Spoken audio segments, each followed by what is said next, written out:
নমস্কার বন্ধুরা, অজানার পথের নতুন পর্বে আপনাদের সকলকে স্বাগত জানাই। হিন্দু ধর্মে 12 মাসেই 13 পার্বণ, তার মধ্যে অন্যতম পার্বণ হলো নীল ষষ্ঠী বা নীল পুজো। চৈত্র সংক্রান্তির আগের দিনে এই নীল ষষ্ঠী ব্রত পালন হয়।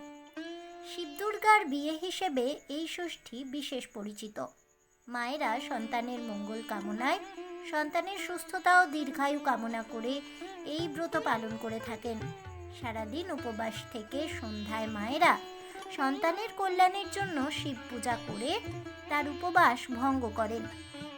এবছর নীল ষষ্ঠী ব্রতটি পালিত হবে আগামী 14 এপ্রিল 2026 তারিখে। নীল পুজোর সামগ্রী হলো কাঁচা দুধ, দই, ঘি, মধু, চিনি ইত্যাদি। তা দিয়ে তৈরি করতে হবে পঞ্চামৃত। এছাড়াও লাগবে গঙ্গার জল, পৈতে, অখণ্ড আতপ চাল, সিদ্ধি পাতা, বেলপাতা, চন্দন, আকন্দ ফুলের মালা, নীল অপরাজিতা।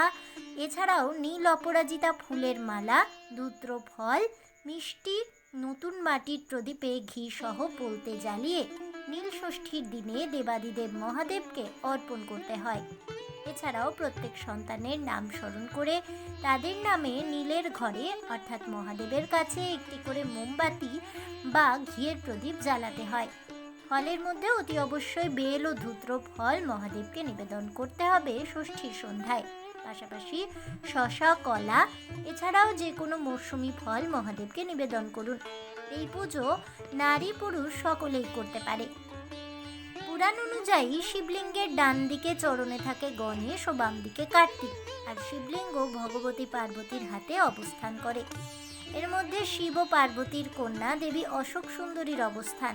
তাই উত্তর দিকে মুখ করে প্রথমেই শিবলিঙ্গের ডান দিকে বা গণেশের উপর জল দিতে হয়, তারপর বাম দিকে জল দিতে হয়, তারপর অশোক সুন্দরীর ওপর জল দিতে হবে।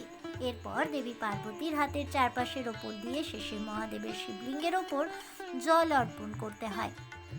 যারা এই ব্রত পালন করবেন তাদের ব্রত পালনের আগের দিন নিরামিষ খেতে হবে। ব্রত পালনের দিন মহাদেবের পুজো দেওয়ার আগের মুহূর্ত পর্যন্ত উপবাস থাকতে হবে। কেউ চাইলেও অবশ্য জল, চা পান করতে পারেন, সেটা সম্পূর্ণ নিজের ব্যাপার। উপবাস ভঙ্গের পর ফল, সাবু ইত্যাদি খেতে হয়।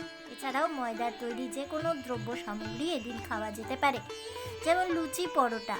তবে কোনো পোড়া জিনিস যেমন রুটি, মুড়ির মতো কোনো খাবার খাওয়া এদিন উচিত নয়। এদিনে খেতে হবে সৈন্ধব লবণ। নীলের ব্রত পালন করতে এদিন শিব মন্দিরগুলিতে মহিলাদের ভিড় উপচে পড়ে। আবার অনেকেই বাড়িতেই মহাদেবের পুজো করে নীল ষষ্ঠীর ব্রত পালন করেন। সারাদিন উপবাস রেখে সন্ধেবেলা মহাদেবের সামনে প্রদীপ জ্বালিয়ে তারপর জল খেয়ে নীল পুজোর উপবাস ভঙ্গ করা হয়। মহাদেবের আরাধনায় খুব একটা বেশি উপকরণের প্রয়োজন পড়ে না। বলা হয়ে থাকে মহাদেব কেবলমাত্র একটি বেলপাতা পেলেই তুষ্ট হন। তবে তার পুজোয় কয়েকটি জিনিস ব্যবহার করলে প্রসন্ন হন শিবশঙ্কর। নীলের পুজোয় অবশ্যই পঞ্চামৃত নিবেদন করতে হবে। এদিনে কালো তিল ও সিদ্ধি পাতা মিশিয়ে ভগবানের পঞ্চামৃত তৈরি করলে ভালো ফল পাওয়া যায়। এছাড়া গঙ্গা জল, আকন্দ ফুল, ধূত্র, নীল অপরাজিতা ও কাঁচা আম দিয়ে মহাদেবের পুজো করুন। যদি বাড়িতেই নীল ষষ্ঠীর পুজো করেন তাহলে মহাদেবের পুজোয় অবশ্যই মনের ভক্তি ও সম্পূর্ণ আত্মনিবেদন করতে হবে। এদিনে প্রথমেই পঞ্চামৃত দিয়ে শিবলিঙ্গের অভিষেক করতে হবে। তারপর গঙ্গা জল, কাঁচা দুধ শিবলিঙ্গে দিতে হবে। এরপর অবশ্যই বেলপাতা নিবেদন করুন। বেলপাতায় 3টি পাতা একসঙ্গে থাকতে হবে। সাদা চন্দন, ফুল ও কাঁচা আম নীলের পুজোয় নিবেদন করা জরুরি। সবশেষে সন্তানের মঙ্গল কামনায় একটি ঘিয়ের প্রদীপ জ্বালান। পুজোর পর প্রথমে প্রসাদ খেয়ে উপবাস ভাঙুন। তারপর রাতে সাবু, ফল, মিষ্টি ও ময়দার তৈরি নিরামিষ খাবার খান। এদিন ভুলেও ভাত বা অন্ন গ্রহণ করতে নেই।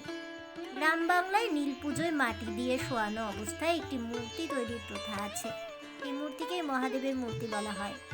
নরম মাটি দিয়ে তৈরি এই মূর্তির গায়ে খেজুর দিয়ে আবরণ করা হয়। মূর্তির চারপাশে খেজুর পাতা দিয়ে ঘিরে রাখা হয়।